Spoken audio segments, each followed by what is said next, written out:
Agama Islam di Indonesia berbeda dengan agama Islam di Timur Tengah, apalagi di Arab. Ini adalah fakta yang tidak bisa dibantah dan kita wajib tahu.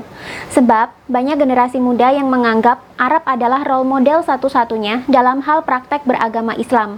Ini nggak heran sih, karena dulu agama Islam juga berawal dari sini. Tapi tahukah kamu bahwa perkembangan agama Islam sudah tak lagi sama seperti dulu di era Nabi Muhammad dan Khulafaur Rasyidin? Apa yang membedakan Islam di Indonesia dengan Islam di Arab Saudi sekarang ini? Islam di Indonesia adalah Islam Nusantara, yakni aliran Islam Sunni yang masih bisa bercampur atau menghormati kebudayaan setempat. Sedangkan Islam di Arab Saudi sudah menjadi Islam Wahabi. Wahabi ini adalah salah satu sekte Islam yang kini menjadi sekte resmi di Arab Saudi.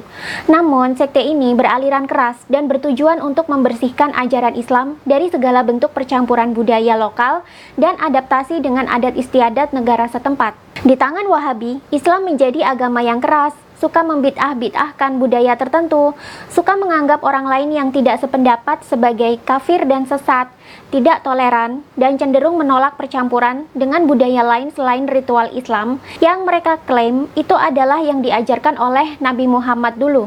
Segala bentuk budaya baru yang tidak pernah diajarkan oleh Nabi Muhammad, mereka anggap sesat, bid'ah, bahkan kafir. Sehingga ketika sekte Wahabi ini diekspor ke luar Arab, tidak jarang terjadi clash atau gesekan dengan budaya di daerah tujuan. Wahabi menjadi satu-satunya sekte agama Islam di Arab Saudi. Mulanya, pendiri Wahabisme berkolaborasi dengan Muhammad Ibnu Saud untuk membentuk kerajaan Arab Saudi yang terlepas dari Kesultanan Turki Ottoman atau Turki Utsmani. Wahabisme dan klan keluarga Saud memang saling mendukung satu sama lain untuk melanggengkan kekuasaan keluarga Saud atas Saudi Arabia dan bahkan atas negara-negara Timur Tengah lainnya yang kaya minyak. Kolaborasi antara Wahabisme dan Muhammad Ibnu Saud ini sendiri tak lepas dari dukungan dan campur tangan elit-elit Yahudi cabal yang memang mengutak-atik agama Islam untuk kekuasaan dan bisnis perminyakan di Timur Tengah. Akibat kolaborasi sempurna ini, Saudi Arabia tak hanya berkembang menjadi raja minyak sedunia, tapi ia juga berhasil membantu sahabat Yahudi cabal mereka untuk mengontrol negara-negara di Timur Tengah lainnya yang kaya sumber daya alam. Akibatnya, sekarang Timur Tengah kerap dilanda perang dan konflik atas nama agama. Isu agama Islam Sunni Syiah biasanya digoreng untuk menutupi konflik yang sebenarnya terjadi. Namun pada faktanya, perang yang terjadi di Timur Tengah tak ubahnya sebatas perang proksi atau proxy war antara dua kubu yang saling memperebutkan keuntungan atas potensi yang terkandung di bawah gurun pasir di Timur Tengah. By the way, pernahkah kalian mendengar istilah Saudi Arabia adalah kaki tangan Amerika Serikat di Timur Tengah? Jika iya, maka kalian sudah mulai bisa meraba-raba kan apa yang sesungguhnya sedang terjadi di Timur Tengah. Masalah konspirasi elit Yahudi cabal dengan Wahabisme dan keluarga Raja Saud akan saya bahas di konten terpisah jika ada kesempatan. Di sini kita akan kupas bagaimana bisa paham Islam garis keras yang diimpor dari Arab Saudi sana berkembang di Indonesia. Dan berkembangnya apakah secara alami atau disengaja? Dengan agenda khusus atau tanpa agenda apa-apa? Jawabnya, penyebaran paham Islam garis keras itu sengaja dilakukan dan pasti ada agenda terselubung. Jika kamu tidak siap mental untuk menerima informasi ini dan dirasa kupingmu semakin panas, silahkan skip aja konten ini.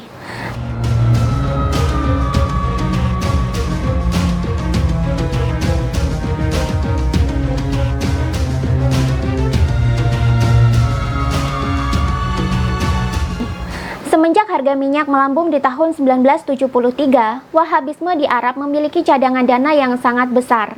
Jika kalian tahu, perusahaan tambang minyak terbesar di Arab Saudi tidaklah dikelola oleh swasta, melainkan dikelola oleh kerajaan Arab Saudi itu sendiri. Karena itu, kerajaan Arab Saudi menjadi sangat kaya raya dan memiliki dana yang besar untuk mensupport Wahabisme. Namun pada era tersebut, orang-orang Wahabi kurang terdidik. Mereka punya banyak uang, tapi mereka sangat kekurangan SDM di bidang agama dan politik. Untungnya, pada tahun 1960-an terjadi perkawinan antara Ikhwanul Muslimin dengan Wahabi dari Arab. Ikhwanul Muslimin ini adalah organisasi Islam fundamentalis dari Mesir. Ia memiliki banyak SDM yang pintar dan cakap, baik dalam bidang agama maupun politik. Namun, Ikhwanul Muslimin tidak memiliki dana yang banyak. Percampuran keduanya di kemudian hari mengakibatkan menyebarnya Wahabisme secara masif ke seluruh dunia Islam, bahkan hingga menggerogoti politik negara dari dalam segala loh. Pada dekade 1970-an, Wahabi mendanai DDII atau Dewan Dakwah Islamiyah Indonesia untuk menyebarkan paham Wahabi di Indonesia. DDII ini mendapatkan sokongan dana dari Arab Saudi. Pada tahun 1980-an, Wahabisme global menyebar dengan dukungan dari Ikhwanul Muslimin dan Kerajaan Saudi Arabia. Paham garis keras Islam ala Wahabi kemudian menyebar kemana-mana di seluruh dunia ini, terutama di negara-negara yang mayoritas penduduknya beragama Islam. Inilah yang disebut Jokowi sebagai ideologi transnasionalisme yang patut kita waspadai. Dalam sebuah jurnal berjudul Wahabisme, Transnasionalisme, dan Gerakan-Gerakan Radikal Islam di Indonesia yang ditulis oleh Zainal Abidin, salah satu mahasiswa Fakultas Dakwah dan Komunikasi Institut Agama Islam Negeri atau IAIN Mataram, di situ tertulis bahwa sesungguhnya tujuan ideologi transnasionalisme di dunia ini sama semua, yakni mereka ingin menjadikan Islam sebagai formalisasi negara dan ingin mengaplikasikan syariat Islam dalam negara khilafah Islamiyah. Ideologi transnasional ini banyak diusung oleh beberapa gerakan transnasional terkemuka. Beberapa dari mereka adalah Ikhwanul Muslimin dan Hizbut Tahrir. Namun, di antara semua gerakan transnasional ini, yang paling besar adalah Wahabi dengan agenda Wahabisasi globalnya. Wahabi menjadi gerakan paling besar dan paling kuat karena memiliki pendanaan yang melimpah akibat kepemilikan sumur dan ladang minyak yang besar dari Arab Saudi. Meskipun ada beberapa gerakan transnasionalisme dan fundamentalisme Islam yang berbeda, namun tujuan akhir setiap gerakan tersebut sama, yakni ingin menegakkan syariat Islam dalam sebuah negara khilafah Islamiyah. Sejak dekade 1970-an, ketika umat Islam Indonesia kesulitan keuangan untuk membiayai studi para mahasiswa belajar ke luar negeri, Wahabi menyediakan dana yang besar melalui DDII atau Dewan Dakwah Islamiyah Indonesia untuk memberangkatkan mahasiswa Indonesia ke Timur Tengah, terutama ke Arab Saudi.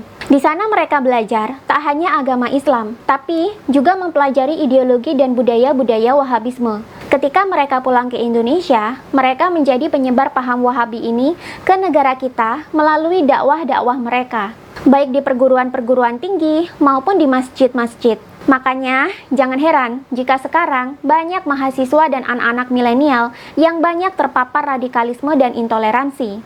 Karena begitulah Wahabi mengajarkan manusia, yakni untuk menjadi intoleran dan berpandangan sempit dalam beragama Islam. Ketika Orde Baru berkuasa, gerak Wahabisme ini masih belum begitu bebas. Namun, ketika Orde Baru runtuh, organisasi-organisasi radikal mulai tumbuh subur di Indonesia bagaikan jamur di musim hujan. FPI, HTI, FUI atau Forum Umat Islam, Laskar Jihad, Jamaah Islamiyah, dan Majelis Mujahidin Indonesia atau MMI tumbuh dan berkembang pesat sebagai organisasi radikal dan fundamentalisme Islam di sini. Dalam kelangsungannya, organisasi-organisasi ini kerap mengadakan sweeping dan demo yang justru meresahkan masyarakat dan membuat gaduh. Wahabisme tidak hanya membiayai terorisme, tetapi juga penyebaran ideologi. Menurut Zuhairi Misrawi, seorang peneliti politik Timur Tengah, dalam wawancaranya dengan jurnalis Tirto di artikel yang berjudul Lipia, Ajaran Wahabi di Indonesia, mengatakan bahwa ini adalah masalah serius. Wahabi tidak mengakui keberagaman dalam Islam. Wahabi cenderung mengkafirkan atau menegaskan kelompok-kelompok yang berbeda dengan mereka dan menghalalkan kekerasan. Sudah banyak studi yang menghubungkan antara Wahabi, violence, dan terorisme. Menurut Kiai Haji Abdurrahman Wahid, strategi utama gerakan Islam transnasionalisme dalam usaha membuat Islam menjadi radikal dan keras adalah dengan membentuk dan mendukung kelompok-kelompok radikal sebagai kaki tangan penyebar paham mereka, sambil berusaha menyingkirkan dan memusnahkan bentuk-bentuk pengamalan Islam yang lebih toleran, yang sudah lebih lama dan lebih dominan dalam merangkul kehidupan bermasyarakat di Indonesia. Oleh karena itu, para anggota kelompok Islam garis keras selalu berusaha melakukan infiltrasi ke berbagai bidang kehidupan umat Islam, baik secara halus hingga yang kasar dan keras. Di Indonesia, ada Ikhwanul Muslimin yang aktif menyebarkan paham Wahabisme ke anak-anak muda.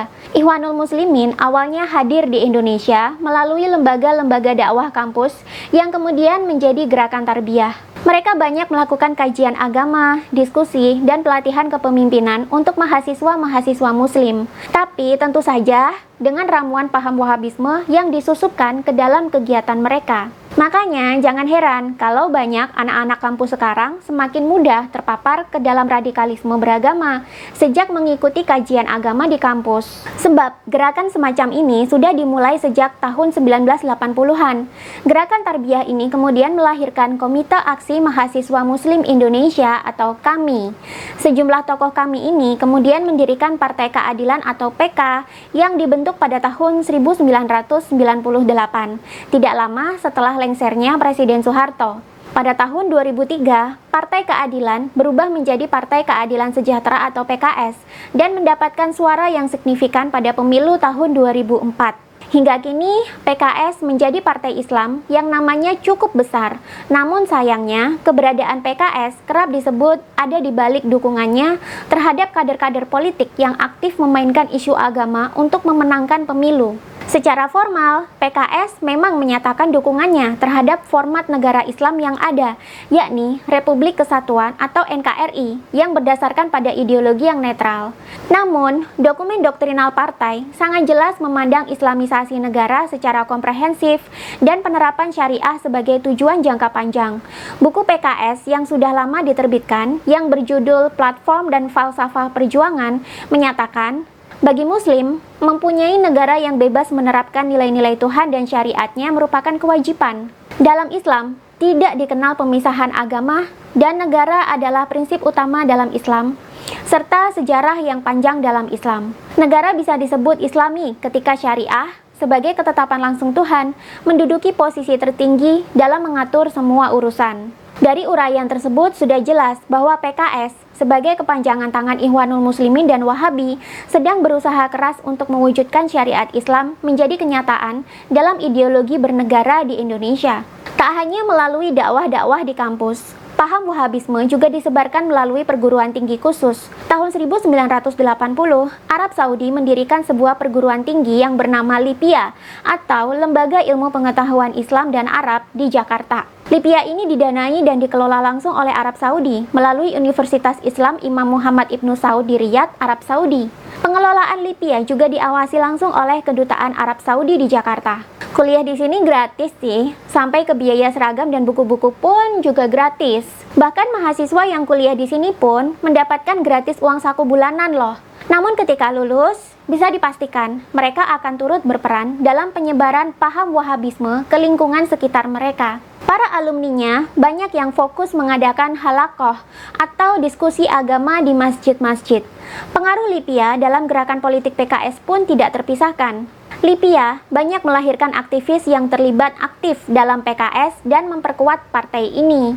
Selama dekade 1970-an sampai tahun 2000-an awal, penyebaran paham Wahabi di Indonesia banyak dilakukan secara offline melalui pengiriman mahasiswa ke Arab Saudi, dakwah-dakwah di kampus, dan dakwah-dakwah di masjid.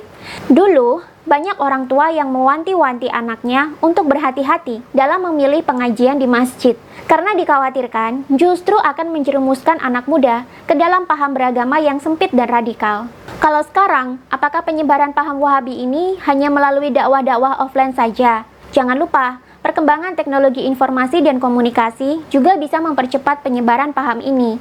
Sekarang ada YouTube, Instagram, Facebook, WhatsApp, dan Telegram yang jadi media online dan bisa ditunggangi oleh para pengusung ideologi transnasionalisme ini. Mereka bisa jadi tidak melakukan kajian di kampus-kampus dan masjid-masjid, apalagi dalam kondisi pandemi begini.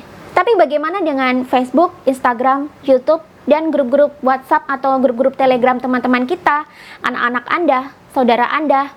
Sudahkah aman dari kajian-kajian menyesatkan yang justru meruntuhkan keutuhan dan persatuan kita? Apakah mereka mengalami perubahan setelah sering bermain HP? Apakah mereka sekarang jadi lebih suka mengkafir-kafirkan orang lain, terutama di media sosial? Memandang fenomena Wahabisme ini memang tidak bisa dari satu sudut pandang. Ketika kita memandang fenomena ini hanya dari satu sudut pandang, apalagi jika sudut pandang itu sempit, ya kita akan merasa apa yang saya katakan ini hanya bentuk menyudutkan dan melecehkan agama tertentu.